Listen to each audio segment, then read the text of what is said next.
Hey everyone, today's episode of Lionel, we're taking a look at the Lionel 2352 Penzi EP5 electric engine from 1958 and 1959.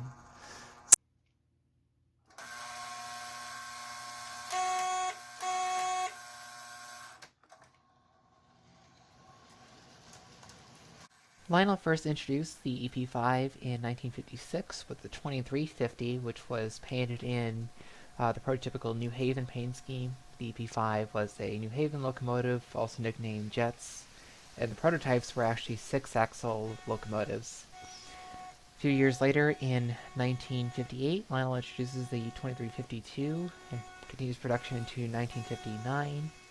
2352 was painted in the Penzi's Tuscan brown paint scheme featuring a single gold stripe.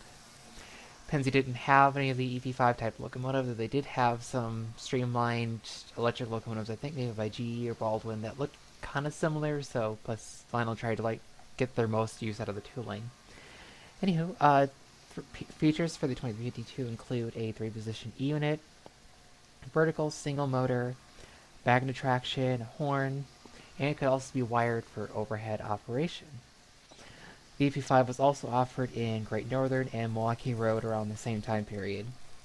Another neat little fact too about the EP5s that Lionel made, they all had 375 on the number boards instead of the product number. 375 was the number of an actual EP5 on the New Haven, an actual prototypical number, so though oddly enough, the catalog art, at least for the 2352, does depict 2352 in the lighted number boards instead, so kind of interesting choice they had. Alright, so we're over here on the workbench now. I'll show up a few close-up things on the EP5. First, I can give you a little tour on the locomotive a little bit closer if you want to see it in better detail. It's a double-ended engine, so it has a headlight in each end, a cab, nose decal down here. This here is a rivet that holds on a tab for mounting the body. I'll show you once I take the shell off.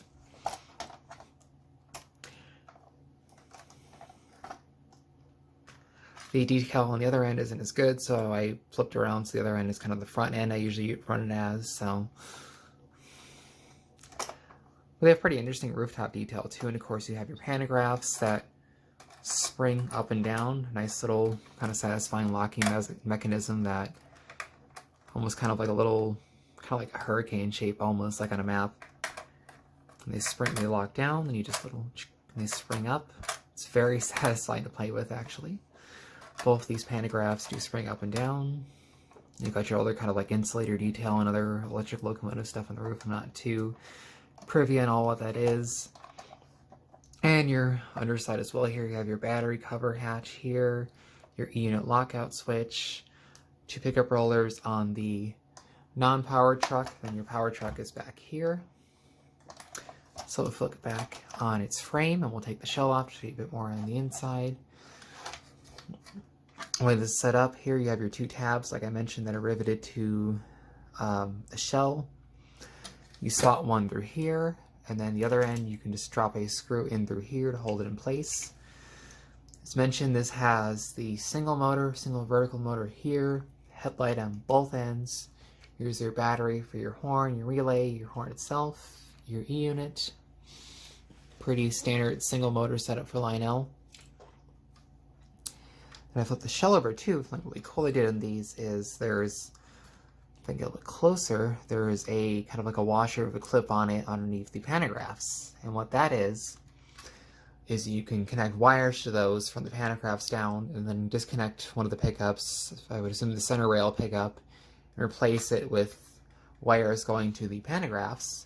And you could run this on working overhead catenary, and then your other common or ground, or whatever, I think it gets to be a ground, would be the outer rails on the wheel itself because it's connected to the frame. So you disconnect the center rail and you replace that with that, you're good to go. So it's a really cool feature that even back then they set it up for this. They never made any sort of catenary system, but it would have been kind of cool had they offered something.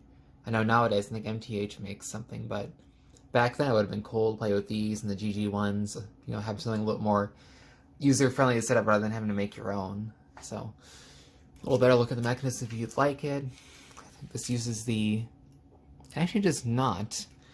I thought this might have been the same exact side frame as the F3s. It's definitely scaled down to be about the size of the F3. It's a little bit bigger.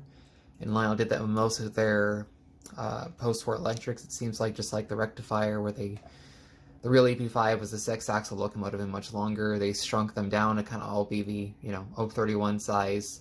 The diesels were usually scale size, but the electrics were generally all scaled down. The GG1 was very scaled down. This EP5 is smaller. The rectifier is much smaller. So just kind of a compromise they made to make these work better, I guess, in the whole ecosystem. So we'll head back over to layout and we'll go watch it run around some more.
So there you have it, the Lionel 2352 Pennsylvania EP5 electric. Hope you all enjoyed, and thanks for watching.